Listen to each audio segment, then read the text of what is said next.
So first we have to talk about the first tip.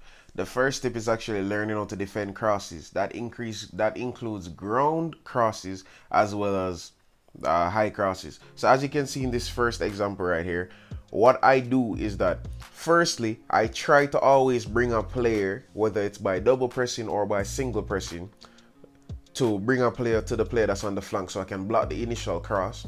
If I'm unable to do that, what I do is I switch the player to the player that would more than likely block the shot. So as you can see right here, I'm controlling Nesta while double pressing Roberto Carlos on the flank. That isn't really feasible because the cross has already been made. So now what I have to do is I have to switch because I'm using manual switching. So the manual switching now allows me to switch to Tomori, who, as you can see by the arrow on his head, he's actually the next person that's supposed to collect the ball.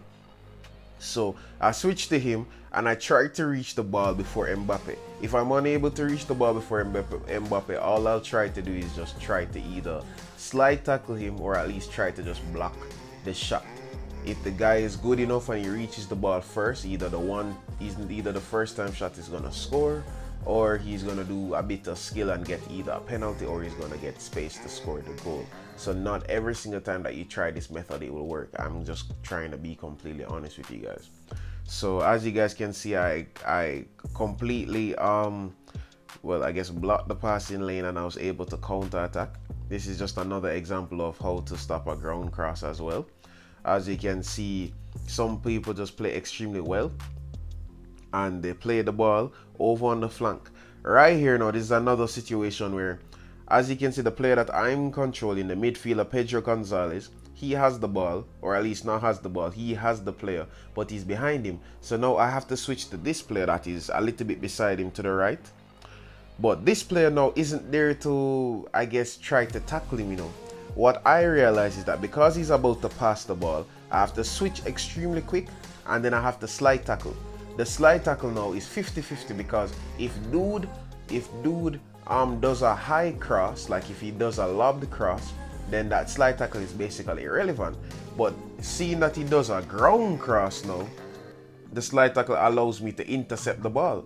So the slide tackle actually acted as something to, I guess I would say, block the ground cross per se. It blocked the passing lane, as you can see right here. So it was very effective. But if he had gotten a lobbed cross in, at least I'd have two more defenders that are blocking the Mbappe that would have a better chance at blocking the high cross. So that slide tackle was just instincts on how to block the cross, and as you can see, he still didn't score. So it was effective. Now this is an example of a high cross. High crosses are a little bit different and it's a bit more inshallah. The reason why I say inshallah is because, okay, once he puts in that cross, you have to automatically find the player that's inside the box. Usually, obviously, you have defenders, tall defenders.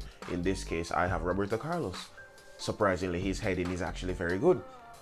So usually you have tall defenders. What you do is you just release. Literally all you have to do is just wait till the ball is in the air, it's about to get to your player, and then you just press clear. Suddenly Roberto Carlos literally out jumps. I'm not sure if that's Mbappe or that's, I don't know who that is, but Roberto Carlos shouldn't be out jumping anybody, but his leg strength is actually pretty good, so I guess that's why he out jumps, you know, the players.